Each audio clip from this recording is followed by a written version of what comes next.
Have you ever said to yourself, as a coach, as a therapist, I wish my content was a lot better? I wish people actually stopped and engaged with my content, or I wish people just said something with my content. If that's you, this episode is made just for you.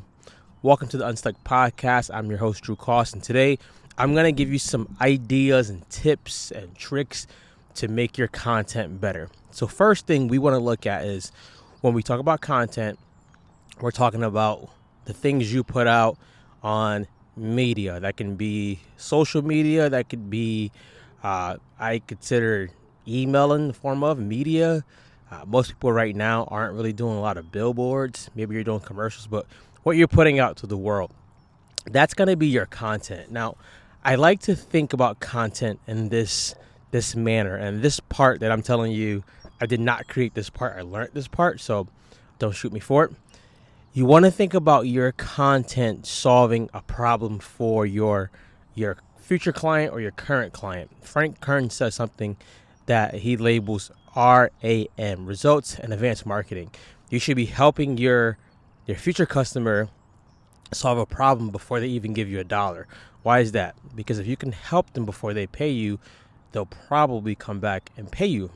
Or as Donald Miller says, you should be the guide and your client should be the hero, meaning you should be guiding them away from some type of pain that they have to giving them a desired result. So let's look at content now. If I was, let's say, a therapist, let's use this for example. If I was a therapist, I could go on social media or wherever I'm going to do this at, and I can just talk about you need therapy because you're messed up and things of that nature. Now, that might get you a few likes, but it's probably not going to get you some customers because you're not actually solving a problem. You're just really talking. But what if I did this? And I clearly understand that each person is unique and different. What if I did this? Instead of just going and just saying, you need therapy, men need therapy, women need therapy. What if I just said, do you often find yourself feeling like you're living in the past? Living in the past feels like you can never get over this hurdle. Living in the past feels like you can never move forward because you feel stuck. And living in the past feels like you're supposed to stay there when you know you deserve better. Try these 3 things today. If I give them 3 solutions right there to try, they might start moving out of the pain. Does it mean that they're going to move 100% away from it? Maybe not. But if they start moving towards the desired result they want, you're helping them solve a problem up front. Or as we said before, you're giving them a result in advance. Why does that work better than just saying they have issues? Because we know we have issues. We know we have problems, but you're giving us something that we can actually implement and look forward to. The world, if you did not know it, is full of information. The internet is free. YouTube is free. Google is free. ChatGPT is a free version. So people are not shy of getting information. They need to know, how do I actually implement what you're giving me? Implementation is the way to go. So if you're thinking about, if I share some solutions and I share all this stuff, why would they even want to pay me?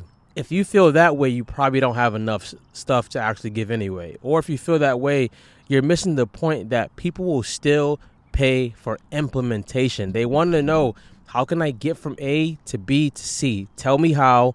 Don't just give me the information. Now, let's just say for like people who are life coaches, who I work with, and fitness coaches, where they get stuck at is usually they start making content to impress people in the same industry.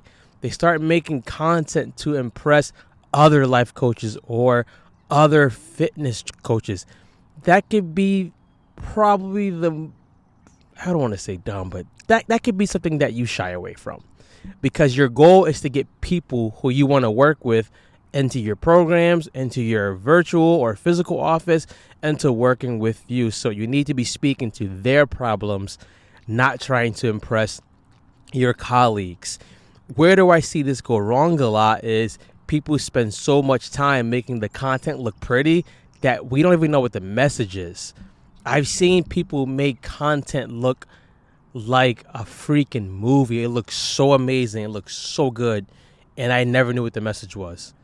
Versus you can be just sitting in front of a phone or walking or doing something and giving a message that's impactful. Now for life coaches, where life coaching can get sticky is most life coaches can cover a broad range of subjects. They can cover a lot of things, which usually will make them feel that they shouldn't talk about specific things. I would say if I was just specifically focusing on life coaching, pick the top maybe 3 to 5 things that you know for a fact you've gone through it, you've overcome it, and you got the tools to help somebody overcome that. If it's imposter syndrome, if it's getting the job, whatever it is that you've overcome, go ahead and talk about that to your audience. With that being said, it leads me to the next part, which is people may not always want to pay for a feeling. A feeling is the result of something that has happened. I cannot tell you how many people I've coached with content where I knew for a fact within the first 5 minutes they just needed more confidence and clarity. But I couldn't sell myself as a confidence and clarity coach. Yes, it sounds good. Yes, it's what they get. But people don't come and think that I'm going to go to this coach because I'm going to build my confidence. Because most people will never admit that they don't have confidence or they're not clear. They feel they are. What you want to probably do with all that is sell something that they can wrap their minds around, and something that they can actually know. When I come, I'm going to get this. When I leave out of the program, I got that and more. Give you an example. I teach people how to podcast. I teach people how to set it up, how to launch it, how to get better content. And within the first 5 minutes, I can tell you almost every time, these are the 3 things you can do right now to launch your podcast. I know that. But I know if we don't actually move them through the lack of confidence, the barriers of how they're thinking about even creating the content, if I don't move those, they'll have an answer, but they won't go implement it. So yes, we do in the actual session talk about why don't you want to be seen? Why don't you feel your voice is valuable? Why don't you want to be heard? Do you really not have time, or is it you overthinking? Yes, we talk about those things, but in my content when I put out, I want to make sure they know that I can solve the want that they have, which is create their podcast, which is to have better content. And that's what you want to start thinking with your client. What do they want? What are they saying that they want? Are they saying that they want a better resume to get a better job? If that's what they want, sell them that if that's what you can do. And once they're in the program, yes, you can give them the things that they actually need, which is more confidence, which is more boundaries. You can do that. Now, I can hear a lot of life coaches and a lot of therapists probably yelling like, well, I can coach people to have better confidence. I'm not saying you can't. I'm saying if your content sucks, it's probably because it's so vague that people cannot get with it.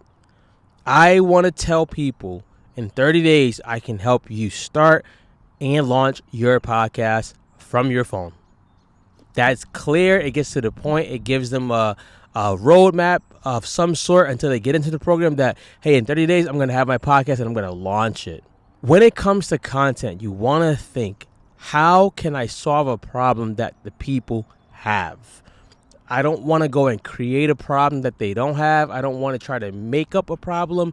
What's the problem that they have that they've mentioned? What's the problem that I see they have that they're wrestling with? And when I can identify that and make content around that, then I'm gold.